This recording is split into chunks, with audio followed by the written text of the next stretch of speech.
अल्लाह के नाम से जो बड़ा ही मेहरबान और रहम करने वाला है। हामीम। कसम है इस स्पष्ट किताब की कि हमने इसे एक बड़ी भलाई और बरकत वाली रात में उतारा है, क्योंकि हम लोगों को सावधान करने का इरादा रखते थे।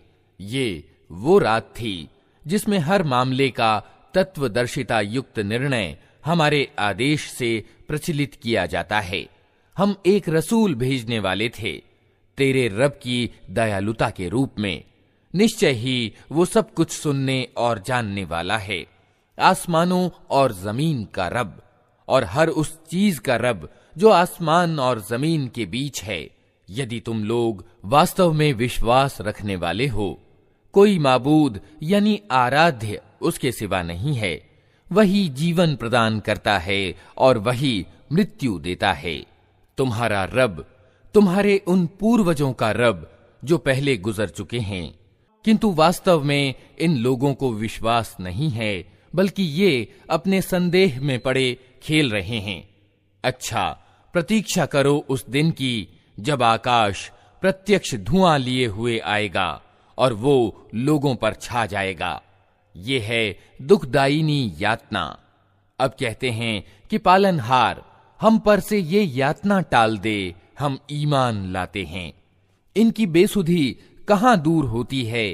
इनका हाल तो ये है कि इनके पास रसूल मुबीन आ गया, फिर भी इन्होंने उसकी ओर ध्यान न दिया और कहा कि ये तो सिखाया पढ़ाया बावला है। हम तनिक यातना हटाए देते हैं, तुम लोग फिर वही कुछ करोगे जो पहले कर रहे थे। जिस दिन हम बड़ी चोट लगाएंगे वो दिन होगा जब हम तुमसे बदला लेंगे। हम इनसे पहले फिरौन की जाति को इसी परीक्षा में डाल चुके हैं। उनके पास एक अत्यंत भला रसूल आया और उसने कहा, अल्लाह के बंदों को मुझे सौंप दो, मैं तुम्हारे लिए एक अमानतदार रसूल हूं। अल्लाह के मुकाबले में उद्दंडता न दिखाओ। मैं तुम्हारे सामने अपनी नियुक्ति का स्पष्ट प्रमाण प्रस्तुत करता हूं और मैं अपने रब और तुम्हारे रब की शरण ले चुका हूं, इससे कि तुम मुझ पर आक्रमण करो। अगर तुम मेरी बात नहीं मानते तो मुझ पर हाथ डालने से बाज रहो। अंततः उसने अपने रब को पुकारा कि ये लोग अपराधी हैं। उत्तर दिया गया, अच्छा तो रातों रात मेरे बंदों को लेकर चल पड़, तुम लोगों का पीछा किया जाएगा। समुद्र को उसके हाल पर खुला छोड़ दे, ये सारी सेना डूब जाने वाली है। कितने ही बाग और स्रोत और खेत और भव्य महल थे जो वे छोड़ गए। कितनी ही सुख सामग्री जिनमें वे मजे कर रहे थे, उनके पीछे धरी रह गई। ये हुआ उनका परिणाम और हमने दूसरों को इन चीजों का उत्तराधिकारी बना दिया। फिर न आकाश उन पर रोया न धरती, और तनिक सी मोहलत भी उनको न दी गई। इस प्रकार इस्राएल की संतान को हमने अत्यंत अपमान युक्त यातना फिरौन से छुटकारा दिया, जो सीमोल्लंघन करने वालों में सचमुच उच्च श्रेणी का आदमी था। और उनकी हालत जानते हुए उनको संसार की अन्य जातियों के मुकाबले में प्राथमिकता दी और उन्हें ऐसी निशानियां दिखाईं जिनमें स्पष्ट परीक्षा थी। ये लोग कहते हैं, हमारी पहली मृत्यु के सिवा और कुछ नहीं, उसके बाद हम पुनः उठाए जाने वाले नहीं हैं। अगर तुम सच्चे हो तो उठा लाओ हमारे बाप दादा को। ये अच्छे हैं या तुब्बा की जाति और उससे पहले के लोग। हमने उनको इसी कारण विनष्ट किया कि वे अपराधी हो गए थे। ये आकाशों और धरती और इनके बीच की चीजें हमने कुछ खेल के रूप में नहीं बना दी हैं। उनको हमने हक के आधार पर पैदा किया है, किंतु इनमें से अधिकतर लोग जानते नहीं हैं।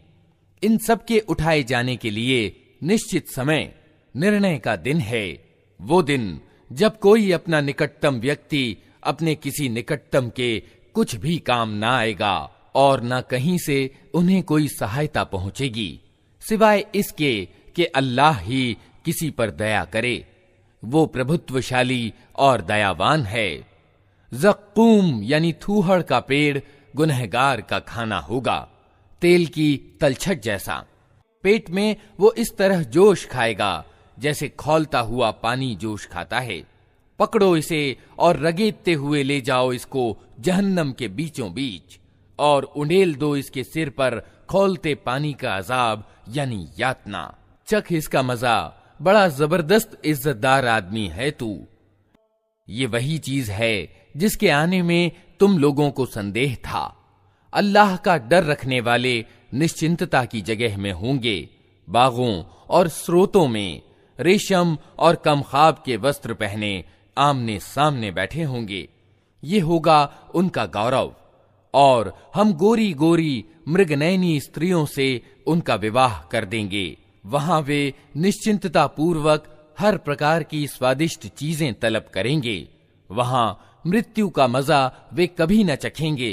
बस दुनिया में जो मृत्यु आ चुकी सो आ चुकी, और अल्लाह अपने अनुग्रह से उनको नरक यातना से बचा देगा। यही बड़ी सफलता है। ऐ नबी, हमने इस किताब को तुम्हारी भाषा में आसान बना दिया है ताकि ये लोग नसीहत हासिल करें। अब तुम भी प्रतीक्षा करो, ये भी